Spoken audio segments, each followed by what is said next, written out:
स्वागत है आपका अमरनाथ जी, नई परख के मंच पर। आज हम लोग पहली बार नई परख के मंच पर मिल रहे हैं, इसलिए आपको मैं दोबारा आपका स्वागत करता हूँ।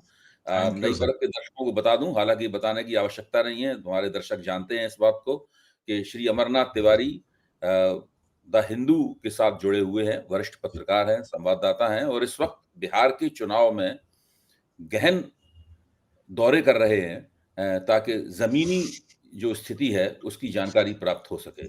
तो ये हम लोगों की खुशकिस्मती है कि तिवारी जी आज हम लोगों के साथ जुड़े हुए हैं। अमरनाथ जी, कल नरेंद्र जी, मोदी ने अपने भाषण में ये कहा कि तेजस्वी यादव जी, ने कांग्रेस की कनपटी पर कट्टा रखकर अपना नाम मुख्यमंत्री पद के उम्मीदवार के तौर पर घोषित करवाया है। जी, क्या पहली नज़र में ऐसा नहीं लगता कि ये कहकर मोदी जी अपने गठबंधन में जो क्रॉस फायरिंग चल रही है, जो एक दूसरे के ऊपर लोग एक दूसरे से होड़ कर रहे हैं और वो होड़ एक तरह से गुटबाजी और फूट की स्थिति तक पहुंच गई है, उस परिस्थिति को छिपाना चाहते हैं? देखिए, प्रधानमंत्री नरेंद्र मोदी जी का 2 पब्लिक मीटिंग था, एक आरा में, दूसरा नवादा में। पटना में शाम में रोड शो उन्होंने किया। तो आरा में उन्होंने ये बात कही कि कनपट्टी पर रख के महागठबंधन के लोगों ने सीएम फेस को या सीएम पोजीशन को हुँ, लिया है इस तरह से। हुँ, और ये आपने ठीक कहा कि उनके एनडीए में भी सब कुछ ठीक नहीं है। आज तक नरेंद्र मोदी या अमित शाह के तरफ से मुख्यमंत्री कौन होंगे, ये जरूर पार्टी के कहते रहे कि नीतीश कुमार है, नीतीश कुमार ही बनेंगे, लेकिन नरेंद्र मोदी या अमित शाह ने खुल के ये नहीं कहा कि हाँ, नीतीश कुमार ही हमारे प्रधानमंत्री के कैंडिडेट है, आगे भी वही बने रहेंगे। उन्होंने इस बात को ढका और कट्टा वर्ड यूज करना, वो एक राइमिंग वर्ड यूज करते हैं, कर्म और करप्शन, कुछ कुछ इस तरह से उन्होंने यूज किया हुँ, वर्ड्स को। तो उनका ये हैबिट है, कनेक्ट, वो उनका ये तरीका हो सकता है लोगों से कनेक्ट करने का, लेकिन वो हुँ, बिल्कुल आपने सही कहा कि अपनी तरफ ध्यान ना देकर उस फोकस को दूसरे तरफ शिफ्ट करना चाह रहे थे, ऐसा लगा। जी, जी। तो ये जो एनडीए के अंदर ये जो भीतरी कॉम्पिटिशन, अंदरूनी कॉम्पिटिशन चल रहा है, अंदरूनी होड़ चल रही है, इसका उनके एक समुदाय के वोट दूसरी पार्टी के उम्मीदवारों को ट्रांसफर होने में क्या दिक्कत आएगी या इसके बावजूद भी वो पहले की तरह ही वोटों का ट्रांसफर वहां पर होता रहेगा? क्योंकि जब संदेश देखिए जाते ऐसा हैं। लग जी, जी, हाँ, कहिए आप, कहिए। नहीं ऐसा लगता है कि वोट ट्रांसफर में इसका कोई इम्पैक्ट ऐसा नहीं होगा, क्योंकि प्रधानमंत्री नरेंद्र मोदी अभी भी बिहार के वोटर्स जो हिंटरलैंड रूरल डिस्कोर्स है या रूरल एरियाज में वोटर है, हुँ, उनमें काफी पॉपुलर नेता है और लोग उनको देखने आते हैं, उनको सुनने आते हैं। हुँ, एक माचो इमेज है उनका कि भाई मोदी है तो सब कुछ ठीक है, एक बना हुआ है, उसी को लोग, इसका प्रभाव वोट पर पड़े या वोट ट्रांसफर हो जाए, हुँ, इसका मुझे अंदेशा कम है, ऐसा लगता नहीं। हुँ। नहीं, जब जो जैसे कि लगातार सोशल मीडिया पर एक डिस्कोर्स चल रहा है और नेताओं की बातचीत से भी वो बात निकल कर आती है, कि नीतीश कुमार की सीटें कम हों, इस प्रकार की कोई एक कोशिश या इस प्रकार की कोई एक योजना एक दिखाई पड़ती है। चिराग पासवान और भाजपा का एक खेमा दिखाई पड़ता है। दूसरा खेमा उपेंद्र कुशवाहा, नीतीश कुमार और जीतन राम मांझी का दिखाई पड़ता है। तो उपेंद्र कुशवाहा खुलकर कहते रहे हैं कि नीतीश कुमार को चाहिए कि वो अपना उत्तराधिकारी घोषित करें। अपनी पार्टी के कार्यकर्ता बहुत बड़े पैमाने पर ये मांग कर रहे हैं। इस प्रकार की बातें की जाती रही हैं। तो ये इस प्रकार की जो चर्चा होती है, क्या इन चर्चाओं का एनडीए के सामाजिक जनाधार में वोटों के आदान-प्रदान पे कोई असर पड़ता है या नहीं पड़ता? नरेंद्र मोदी की लोकप्रियता अपनी जगह है, मैं उससे इनकार नहीं कर रहा हूँ। जी, नरेंद्र मोदी अगर लोकप्रिय नहीं होते, तो अभी तक राष्ट्रीय स्वयंसेवक संघ ने उन्हें हटा दिया होता प्रधानमंत्री पद से। ज़ाहिर है संघ के पास भी उनका विकल्प नहीं है।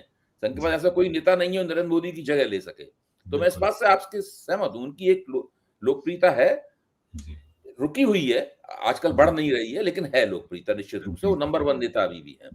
तो ऐसी स्थिति में भी जब ज़मीन पर जब मतदान होता है, जी, तब तो ऐसे जैसे कि अति पिछड़ा जो पसंद करता है नीतीश कुमार को, जी। क्या उसे नहीं लगेगा कि भई नीतीश कुमार को मुख्यमंत्री बनने से रोकने की तिकड़ में यहाँ पर आजमाई जा रही हैं? जी। देखिए, इस तरह का डिस्कोर्स अभी वोटर्स के बीच में मुझे नहीं लगा देखने को कि बीजेपी नीतीश कुमार को रोक रही है। लोग ये मानते हैं कि नीतीश कुमार बीजेपी के साथ रह के अच्छा परफॉर्म कर पा रहे हैं। हुँ, 10,000 जो मुख्यमंत्री योजना चला, 10 हज़रिया हुँ, टर्म यूज़ करते हैं यहाँ बिहार के रूरल एरियाज़ में। तो 10 हज़रिया हुँ, काफ़ी इम्पैक्ट है और उन्होंने ये कहते ज़रूर सुने गए कि भाई और नीतीश जी हमारे 10,000 रुपया दिए, उनको छोड़ के दूसरे किसी को कैसे वोट दे सकते हैं? नमक हरामी नहीं कर सकते। आपको पता है कि बिहार के लोग थोड़ा इमोशनल होते हैं, सेंटिमेंटल होते हैं, और वो नमक हरामी या बिट्रेयल या दगाबाजी सबको बड़ा ऑफेंडिंग लेते हैं, वो गाली से बढ़ के मानते हैं। जैसे नीतीश कुमार का जो बार बार ये फ्लिप फ्लॉप था, पलट जाते थे इस पार्टी, तो लोगों के बीच में काफी पॉइंट ऑफ डिस्कशन हुआ। और आज भी male members of the EBC है, उनकी महिलाएं तो नीतीश कुमार की बड़ाई करती है, लेकिन जो मेल मेंबर है, जो पुरुष वर्ग है, वो जरूर एक लाइन जोड़ता है कि आखिर उनको रिजाइन कर देना चाहिए, इसलिए कि उनका स्वास्थ्य ठीक नहीं है सर, ये सुनने में आता है, ऐसा है। वो एक लाइन जरूर जोड़ते हैं। तो इसका मतलब ये है कि वो अवेयर है सिचुएशन से, पॉलिटिकल ग्राउंड से या डिस्कशन से, जो भी है। महिलाएं उतनी अवेयर नहीं है, तो मुझे नहीं लगता कि वोट पर इनका कोई असर पड़ने वाला है। लोग जरूर नीतीश कुमार और बीजेपी को एक मानते हैं। बीजेपी, नीतीश कुमार और बीजेपी दोनों, मोदी दोनों पॉपुलर नेता हैं बिहार के, अभी हिंटरलैंड में, रूरल एरियाज में भी। और यही कारण है सर कि अभी भी उनका लगातार दौरा हो रहा है और पब्लिक रैलीज। आज भी मोदी का 2 जगह रैली, कटिहार और सहरसा में। तो लगातार वो पार्टी करा रही है और वो दौरा कर रहे हैं, इसलिए कि वो वोट कैच कर सकते हैं, वोट को अट्रैक्ट कर सकते हैं। नहीं, जैसे कि कल नरेंद्र मोदी का रोड शो हुआ, तो पिछली बार जब रोड शो हुआ था पिछले चुनाव में, तो नीतीश कुमार उनके बगल में खड़े हुए थे। इस बार नीतीश कुमार उनके साथ नहीं थे, नीतीश कुमार मधेपुरा में थे, रोड शो में उनके साथ नहीं थे। और इस बात की चर्चा पहले से चल रही थी कि भाजपा चाहती है कि नीतीश कुमार रोड शो में उनके पास जाएं, उनके साथ रहें, लेकिन वो नहीं थे, उनके ललन सिंह को भेजा गया। और जो ये भी माना जा रहा है कि जनता दल यूनाइटेड के अंदर भी 2 पक्ष हैं। हर पार्टी में पक्ष होते हैं, इसमें कोई ऐसी बात नहीं है। और एक पक्ष भाजपा के साथ, भाजपा की तरफ ज्यादा झुका हुआ है, और एक पक्ष नीतीश की तरफ ज्यादा झुका हुआ है। दूसरा पक्ष चाहता है कि नीतीश भी हमारे तरह से हो जाए, लेकिन उस तरीके से नहीं हो पा रहा है। तो ये जो स्थिति है, इससे भाजपा और जनता दल यूनाइटेड के बीच में सब कुछ ठीक नहीं है, इस प्रकार का संदेश जाता है या नहीं जाता है? देखिए, सब कुछ ठीक तो नहीं है, ऐसा संदेश तो मुझे भी लगता है। पत्रकार होने के नाते लोगों से, नेताओं से बातचीत होने के से अंदेशा ये जरूर आता है कि सब कुछ ठीक नहीं है। और ये इंतजार करना होगा हम लोगों को, ये रिजल्ट आने के बाद क्या स्थिति होती है। क्या बीजेपी नीतीश कुमार को या उनके पार्टी को लेकर चलना चाहती है, या उनको जंग कर देगी, छोड़ देगी? अंदेशा ऐसा है, मुझे ऐसा लगता है एज ए जर्नलिस्ट जो बिहार में 25 साल से पत्रकारिता कर रहे हैं, मुझे ऐसा लगता है कि शायद बीजेपी इस बार अपना मुख नहीं कोशिश करे। और क्योंकि गांव का ये कहना था कि सर अभी नहीं बनाएंगे तो 20-25 साल फिर नहीं बना पाएंगे, दूसरी पार्टी जो भी आएगी वो स्टैब्लिश कर लेगी अपने को, तो बड़ा मुश्किल होगा। और नीतीश कुमार एक किसी भी पार्टी के लिए, किसी भी पॉलिटिकल पार्टी के लिए, नीतीश कुमार की अपनी जो इमेज हो गई है, वो एक पॉलिटिकल बैगेज ही हो गए हैं। उनको ढोना किसी पार्टी का, अब ये चांस भी कम है कि वो आरजेडी में वापस जाए, क्योंकि तेजस्वी बिल्कुल ये बात कहते नजर आए और समझते हैं चीजों को। उनके नेताओं को बताया है कि वो ढोना पड़ेगा, जो पार्टी भी उनको लेकर चलेगी उनको ढोना पड़ेगा। ऐसी स्थिति में पार्टी का होगा क्या? आप सही बता रहे हैं कि पार्टी शायद, पार्टी में 2 धाराएं हैं, एक बीजेपी करीब है और एक आरजेडी। तो जो 2 धाराएं हैं अपने अपने रास्ता ढूंढ लेंगे, वो बीजेपी वाले बीजेपी में चले जाएंगे, आरजेडी वाले आरजेडी चले, एसेंसी खत्म हो जाए जेडीयू का, ऐसा मुझे लगता है जी। जाहिर है राजनीति की दो सतहें होती हैं। एक सतह नेताओं और कार्यकर्ताओं से मिलकर बनती है, दूसरी सतह जनाधार से मिलकर बनती है। नेताओं और कार्यकर्ताओं के बीच में जो दिमाग बनता है, जो मन बनता है लोगों का, उसका असर जनाधार के ऊपर भी होता है, भले ही धीरे धीरे हो। लेकिन आपकी तस्वीर फिर से फ्रीज हो गई है। आपको मेरी आवाज सुनाई पड़ रही है? आपको मेरी आवाज सुनाई पड़ रही है अमरनाथ जी? अभी आवाज मिल रही है, बिल्कुल। हाँ, ठीक है। तो वो जो असर होता है, वो धीरे धीरे करके पहुंचता है। यहीं पे मैं एक बताना चाहता, राहुल गांधी और तेजस्वी यादव का वोटर अधिकार यात्रा से अभी तक एक फोकस है, किसी तरीके से जो पीसी वोट है, जो अति पिछड़ा वोट है, उस वोट के एक हिस्से को वो अपनी ओर खींचना चाहते हैं। ये उनकी रणनीति के केंद्र में है और वो लगातार इस बात की कोशिश कर रहे हैं। उनको लगता है कि ऊंची जातियों के वोट तो उनके पास आएंगे नहीं, लेकिन अति पिछड़ा वोटरों का एक हिस्सा उनके साथ आ सकता है, जो उनके यादव और मुसलमान गठजोड़ के साथ मिलकर एक बड़ी ताकत बन सकता है भाजपा एनडीए को चुनौती देने के लिए। तो उनकी पूरी कोशिश है। उन्होंने एक उप मुख्यमंत्री भी घोषित कर दिया है, वो भी अति पिछड़ा समाज से आता है।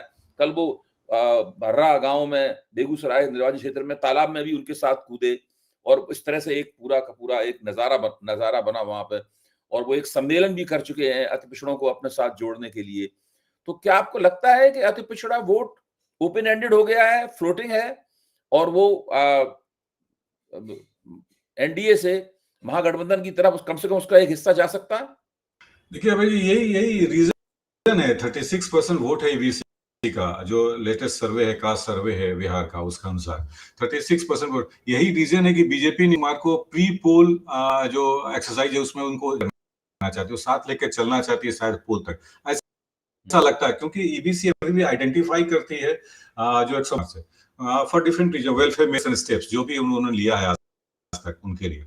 हाँ, ये जरूर है कि पहली बार कांग्रेस और आरजेडी मिल की कोशिश कर रही है कि उस ईबीसी का 36% जो ब्लॉक है उसमें डेंट किया जाए। अब इसमें कहां तक सफल होंगे नहीं होंगे, ये के बाद जब हम लोग बैठेंगे और किसका वोट कितना पड़ा एनालिसिस होगा तब पता चल पाएगा। लेकिन एक बात इंपॉर्टेंट है कि कांग्रेस पार्टी बहुत दिनों के बाद 90 के बाद ऑलमोस्ट 1990 के से लालू यादव की पार्टी आई थी, ये पहली बार एक बज़ क्रिएट हुआ। सदाकत आश्रम जो पार्टी का ऑफिस है यहाँ पर, वो लोगों में एक मिलता है, और जो उनके वोटर्स हैं, जो उनके सपोर्टर्स, उनमें एक जोश नया देखने को मिला है।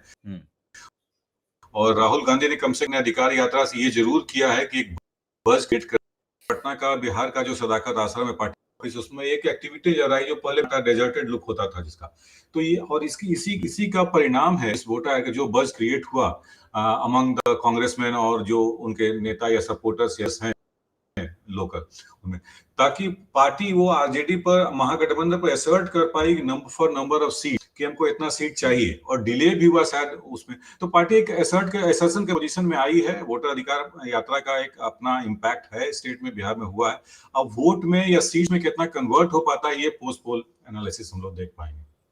नहीं, मैं आपकी बात सही है, मैं आपका ध्यान इधर ले जाना चाहता हूं। मेरी ये मान्यता है, आप उसके ऊपर अपने विचार रखिएगा, कि इस वक्त बिहार के चुनाव के केंद्र में अति पिछड़ा वोटरों की गोलबंदी का सवाल है। कौन उन्हें गोलबंद कर पाएगा? अभी तक नीतीश कुमार के नेतृत्व में एनडीए उसको गोलबंद कर पा रहा था। भाजपा ने कोशिश जरूर की है, लेकिन भाजपा अभी भी वहां पर एक ब्राह्मण बनिया पार्टी, अगर मुहावरे में कहें तो ब्राह्मण बनिया पार्टी के तौर पर है, ऊंची जातियों की पार्टी। सारे टिकटों में 49-50% टिकट भी उन्होंने उन्हीं को दिए हैं। तो वो नीतीश कुमार के जिम्मे होता है, चिराग पासवान के जिम्मे होता है, जीतन राम मांझी के जिम्मे होता है, उपेंद्र कुशवाहा के जिम्मे होता है कि वो कमजोर जातियों को गोलबंद करें। भाजपा कमजोर जातियों को गोलबंद नहीं करती बिहार में मोटे तौर पर। जी। अच्छा, अब चूंकि पासवान वोट नहीं छीने जा सकते एनडीए से, क्योंकि वो पासवानों की ही पार्टी है, चिराग पासवान की पार्टी। कुशवाहा वोट नहीं छीने जा सकते, क्योंकि वो उपेंद्र कुशवाहा की पार्टी, उन्हीं की पार्टी है। ऊंची जातियों के वोट नहीं छीने जा सकते, क्योंकि वो भाजपा के जेबी वोट बने हुए हैं लंबे अरसे से। लेकिन अति पिछड़ा वोट एक ऐसा है जो पहली नजर में देख के लगता है कि इस बार उसका एक हिस्सा अपनी मतदान प्राथमिकताओं पर पुनर्विचार कर सकता है। क्या ये स्थिति, ये विश्लेषण सही है? क्या आपको लगता है कि अति पिछड़ों का 1% महागठबंधन की तरफ जा सकता है इस बार? ये बड़ा कम प्रतिशत होगा सर, अगर होगा भी तो ये प्रतिशत बड़ा कम होगा। अभी भी ईबीसी जो है वो नीतीश कुमार के साथ ही आइडेंटिफाई करती है, और बाकी किसी पार्टी शेड्यूल कास्ट, आपने कहा नीची जाति के और जो लोग हैं वो पासवान कुशवाहा वो हो सकते, जिस तरह से वो आइडेंटिटी, या अब अगड़ी जाति जिस तरह से बीजेपी से आइडेंटिफाई करती है, शायद ईबीसी भी कुमार से ही आइडेंटिफाई करती है। अगर वो शिफ्ट भी करेंगे तो बहुत उनका परसेंटेज बहुत लो होगा, बहुत छोटे परसेंटेज का तो शिफ्ट करेंगे। अब कितना किया कितना नहीं किया ये तो हम लोग इलेक्शन के बाद ही बता पाएंगे। अभी कोई बज़ नहीं था कि नीतीश कुमार से वो अलग जा रहे हैं या सोच रहे हैं वोट करेंगे, ऐसा देखने को नहीं मिला। नहीं, इस बार ऐसे महागठबंधन ने एक अति पिछड़े नेता को अपने उप मुख्यमंत्री पद के लिए नाम उनका घोषित कर दिया। अगर उनकी सरकार बनेगी तो वो सहनी को उप मुख्यमंत्री बनाएंगे, ये उन्होंने घोषित कर दिया। दूसरे, अति पिछड़े वोटरों का जो बंटवारा होता है उसमें एक छोटा हिस्सा भाजपा को मिलता है, ज्यादा बड़ा हिस्सा नीतीश कुमार की तरफ जाता है, और एक हिस्सा इधर आरजेडी की तरफ भी उम्मीदवार वगैरह के जरिए किसी तरीके से उनके पास भी पहुंचता है। उनके पास यादव और मुसलमान का करीबन 31-32% ठोस जनाधार है महागठबंधन के पास। उन्हें दरअसल जीत का आंकड़ा बनाने के लिए, बिहार के पोल बहुमत प्राप्त करने के लिए बहुत थोड़ा ही प्रतिशत तो चाहिए। नहीं, मैं ये कह रहा था कि अभी भी ईबीसी जो वोट बैंक है 36% का बिहार में, वो जनरली मेजरली आइडेंटिफाई करते हैं नीतीश कुमार से। नीतीश कुमार के वेलफेयर मेजर्स हुए हैं उनके लिए पर्टिकुलर, और नीतीश कुमार पावर में आए भी थे, वो ईबीसी कार्व आउट करके लालू यादव के एमवाई कॉम्बिनेशन के कार्व आउट किया था। इसीलिए नीतीश कुमार को सोशल इंजीनियर भी लोग कहते हैं अपने लिखने के टर्म में, कि बड़ा डेफ्ट सोशल इंजीनियरिंग किया इन्होंने। तो वो बिल्कुल है, शायद बीजेपी इसीलिए उनको छोड़ना भी नहीं चाहती इलेक्शन के पहले कि ईबीसी का वोट कहीं डिस्टर्ब ना हो जाए उनके लिए। तो ये बात है, अगर वो शिफ्ट करती भी है तो उसका मेजोरिटी या उसका सेक्शन या उसका परसेंटेज बड़ा कम होगा इंडिया की तरफ, अगर वो ना जाए महागठबंधन के जाए तो वो थोड़ा सा कम होगा। लेकिन अभी भी पाए घूमने ईबीसी का जो वो नीतीश कुमार से आइडेंटिफाई करता है। बहुत बहुत धन्यवाद तिवारी जी। कुछ नेट की गड़बड़ी रही, लेकिन आपके साथ बहुत ही उपयोगी चर्चा हुई। आपने काफी विश्लेषणात्मक परिप्रेक्ष्य पेश किया और उससे पता लगता है कि बिहार में एनडीए के भीतर एक तरह की होड़ है नीतीश कुमार और भाजपा के बीच में। जो अति पिछड़ा वोट है बिहार का, वो अपनी मतदान प्राथमिकताओं के बारे में सोच रहा है। वो आमतौर पर नीतीश कुमार को पसंद करता है, लेकिन इस बार कांग्रेस की और तेजस्वी यादव की एक मिली-जुली रणनीति है कि किसी तरीके से कम अति पिछड़ा वोट के एक हिस्से को अपनी ओर खींचा जाए, ताकि उनका यादव मुसलमान जनाधार और मजबूत होकर सत्ता पे अपनी दावेदारी कर सके। बहुत-बहुत धन्यवाद।